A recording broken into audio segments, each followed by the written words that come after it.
आज ये मेरी नर्सरी जो मैं 5 एकड़ से शुरू किया था, आज 14 एकड़ में ये एकड़ से मेरी नर्सरी है। अमरूद की 16 वैरायटी है, आम की 23 वैरायटी है, आंवले की 4 वैरायटी है, बेल की 4 वैरायटी है, नींबू है, किन्नू है। सर हम कॉलेज में पढ़ते हैं, प्रैक्टिकली देखने आए हैं कि आम, अमरूद और अन्य पौधे को कैसे तैयार किया जाता है। टर्नओवर अभी हमारी नर्सरी का लगभग 1 करोड़ से कुछ ऊपर रहता है आसपास। हमारे पास तिल का भी तेल है जो अपने यहाँ प्रोसेस कराते हैं, सरसों का भी तेल है जो अपने यहाँ प्रोसेस करा करके हम लोग इसको जो है बाज़ार तक पहुँचाते हैं। पिछला ईयर जो बीता है हमारा उसमें लगभग 1 करोड़ 7 लाख के आसपास हमारा टर्नओवर था। आज हम वाराणसी जिले के बबियाओं गांव में पहुंचे हैं और यहाँ पर आपको एक ऐसे किसान से मिलवाने जा रहे हैं जिनके पिता ने कहा कि बेटा किसानी में, खेती में अब कुछ नहीं रखा है, कुछ और करो, सरकारी नौकरी की तैयारी करो। बेटे ने उनकी बात मानकर सरकारी नौकरी की तैयारी भी की, नौकरी भी लग गई, लेकिन मन नहीं लगा और वापस लौट आए किसानी की तरफ, खेती की तरफ, बागवानी की तरफ। और आज उन्होंने वो मुकाम हासिल किया जिसके बाद वो अपने बेटे को भी अब किसान ही बनाना चाहते हैं।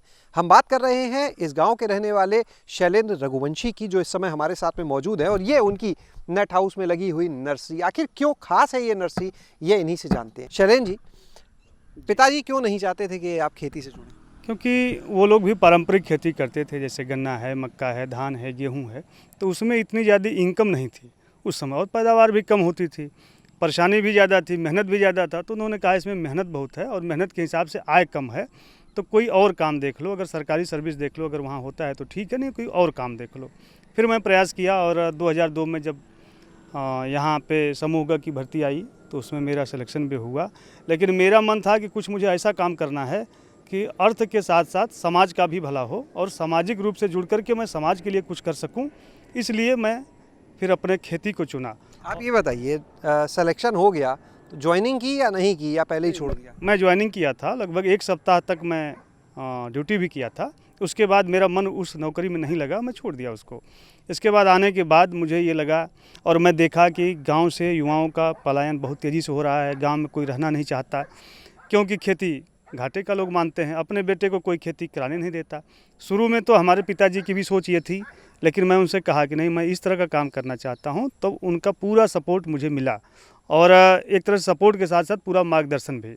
मैं उन्हीं के सहयोग से ये काम शुरू किया और फिर मैं CISH लखनऊ में गया और वहाँ पे वैज्ञानिकों से बात किया कि कैसे हमको क्या नया करना चाहिए। तो उस समय अमरूद की खेती बहुत तेज़ी से हो रही थी और वहाँ पे कई किस्म अमरूद की उन्नत किस्म विकसित की गई थी। तो उन लोगों ने बताया कि नहीं, ये श्वेता है, ये ललित है, ये सरदार है, ये इलाहाबाद सफ़ेदा, इस वैरायटी को आप लगा सकते हैं। फिर मैं वहाँ से पौधा ला करके 5 एकड़ में ये 2006 में रोपण किया। 2 साल बाद जब 2008 में मेरा फल आया पहली बार, क्योंकि मैं सघन बागवानी में किया था, तो उसको देखने के लिए फिर दूर दूर से किसान भी आने लगे। ज़्यादातर महाराष्ट्र और MP के, राजस्थान के ये किसान आते थे और देखते थे कि कैसे मैं कटिंग करके, प्रूनिंग करके पौधे को छोटा रखा हूँ और वर्ष में 3 बार उससे फल ले रहा हूँ।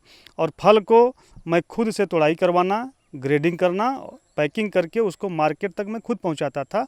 जबकि होता क्या है कि अधिकतर किसान किसी न किसी व्यापारी को अपना बाग बेच देते हैं, तो व्यापारी मुनाफा कमाता है, न कि किसान। तो मैं जब खुद से मार्केटिंग करना शुरू किया तो मुझे अच्छा लाभ मिलने लगा। कितने क्षेत्रफल से बागवानी शुरू की थी और नर्सरी फिर आपने लगाई, अब कितने क्षेत्र में कर रहे हैं? मैं 5 एकड़ से बागवानी शुरू किया था, तो शुरू में मुझे अच्छी खासी आय मिलने लगी। लेकिन जब हमारे यहाँ बाहर से किसान आते थे हमारी बागवानी देखने, तो लोगों की एक शिकायत होती थी कि अमरूद का हमें अच्छा पौधा कहीं नहीं मिल पाता है।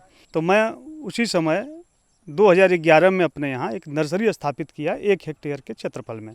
मैं 500 स्क्वायर मीटर में मैं एक शेड नेट बनाया और उसमें पहली बार मैं 2011 में 30,000 पौधा तैयार किया और 30,000 पौधा मेरा लगभग एक ही प्रदेश में, केवल महाराष्ट्र में चला गया। तो फिर मुझे लगा कि नहीं, अब मुझे ये बढ़ाना चाहिए। तो मैं जो बाग था उसको धीरे धीरे मदर ब्लॉक में तैयार किया और नेट हाउस फिर अलग भी बनाया, पॉली हाउस बनाया और फिर 2 से 2.5 लाख पौधा मैं बनाना शुरू किया। और वो भी देश के लगभग हर प्रदेशों में मेरा पौधा जाता है, जहाँ के किसान आकर के मेरा बाग पे मेरे विजिट करते हैं, देखते हैं। और मैं पौधा वही बनाता हूँ जिसका मदर ब्लॉक मेरे पास है। और उतने नहीं, अगर वो मदर ब्लॉक मैं लाके अपने यहाँ लगा लिया, जब तक उसमें फ्रूटिंग नहीं आता है तब तक मैं उसका पौधा नहीं बनाता हूँ। जब मैं उसकी फ्लावरिंग और फ्रूटिंग देख करके अपने संतुष्ट हो जाता हूँ कि नहीं, ये फल या ये पौधा अगर हम किसानों को देंगे तो उनको एक अच्छी आय मिल सकती है।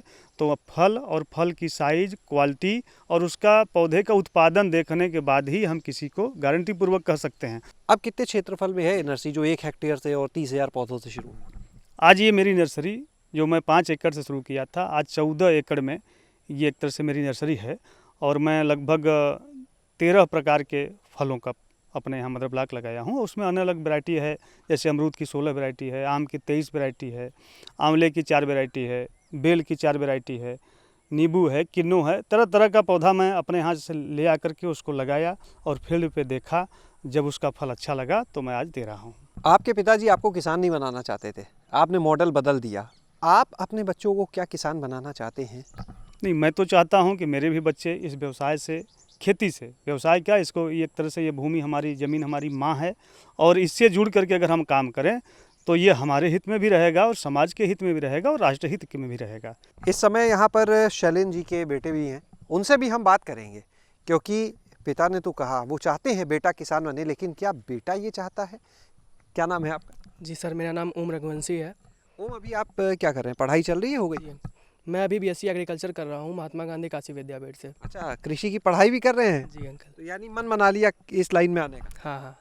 अपने मन से या पापा के मन से? नहीं अंकल, मैंने 11th में बायो स्ट्रीम ली थी, बट मेरा एग्रीकल्चर में थोड़ा इंटरेस्ट अच्छा था, इसलिए मैंने फिर 12th पास आउट होने के बाद BSc एग्रीकल्चर स्ट्रीम चुनी। आपने यहाँ पर सुना ओम को, और आपको एक चीज़ और बता दें कि इस फार्म पर कई जगह से एग्रीकल्चर यूनिवर्सिटी और जो कृषि से जुड़े महाविद्यालय हैं, कॉलेज हैं, वहाँ के छात्र छात्राएं भी आते हैं इस नर्सरी के मॉडल को देखने के लिए, कैसे यहाँ पर काम होता है, इस प्रैक्टिकल को सीखने के लिए। उनसे भी अब हम आपकी बात कराते हैं। सर्वेश जी, आज यहाँ पर आने का क्या मकसद? सर, हम कॉलेज में पढ़ते हैं, प्रैक्टिकली देखने आए हैं कि आम, अमरूद और अन्य पौधे को कैसे तैयार किया जाता है और किस विधि से तैयार किया जाता है, कैसे ग्रोथ किया जाता है और कौन से खाद और कौन से उर्वरक इन पौधों में दिया जाता है, यही सब देखने के लिए आए हैं। आपने यहाँ पर क्या देखा? प्रैक्टिकली जैसे पेड़ किस प्रकार से तैयार किया जाता है, पेड़ों में कौन कौन से उर्वरक, खाद, मैन्योर यूज किया जाता है और कितने समय में ये फ्रूट देते हैं, और अच्छी वैरायटी का पता किया।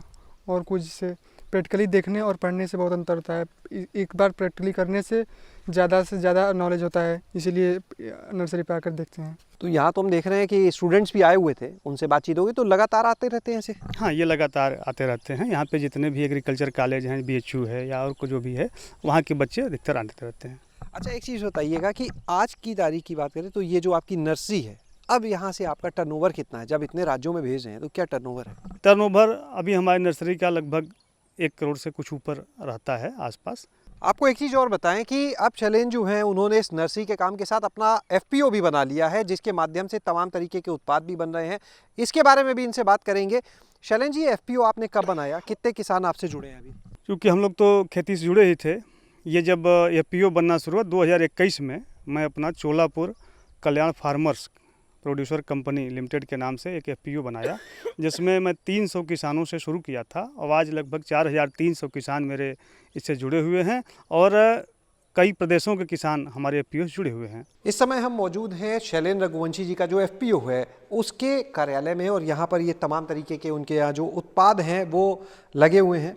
शैलेंद्र जी, इन पे लिखा है काशी जैविक उत्पाद, तो क्या ये सारे उत्पाद पूरी तरह से जैविक हैं? बिल्कुल, पूर्णतया जैविक हैं और टेस्टेड हैं। ये हम लोग इसी पे काम करते हैं कि जैविक उत्पाद हम कैसे अपने कस्टमर तक पहुंचाएं या शहरों तक पहुंचाएं। इसमें हम तरह तरह के, आप देख सकते हैं, हमारे पास तिल का भी तेल है जो अपने यहाँ प्रोसेस कराते हैं, सरसों का भी तेल है जो अपने यहाँ प्रोसेस करा करके हम लोग इसको जो है बाज़ार तक पहुँचाते हैं। ये गिर गाय का शुद्ध घी है।